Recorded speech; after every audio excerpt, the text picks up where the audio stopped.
In this guide, I'm going to show you how to upload high quality videos on Instagram. Before we get into this guide, make sure to like the video and subscribe to the channel with all notifications on. It really does help with the channel and it lets us know that you want more content like this. We'd greatly appreciate it. And if at any point throughout this guide you did have any questions, just ask them down in the comment section below and we could help you out further. I'm going to be doing my best to reply to every single comment down there. Begin by tapping the plus icon and start just uploading a video like normal, whether it's a post, a story. In this one, we're going to just create a post and we're going to put a video on it just by filtering over to videos.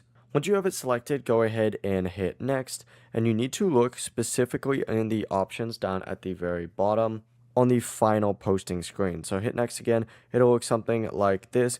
Select more options, and then from here, you're going to see an option that is uploading at the highest quality. Make sure that this is ticked on. There's also an option that allows you to use less cellular data. You can also go ahead and turn use less cellular data off because that can lower video quality as well. Before you leave this guide, make sure to like the video and subscribe to the channel with all notifications on. It really does help the channel and it lets us know that you want more content like this. We'd greatly appreciate it. And if at any point throughout this guide you did have any questions, once again, ask them down in the comment section below and we could help you out further. I'm going to be doing my best to reply to every single comment down there. Have a great rest of your day though. Peace.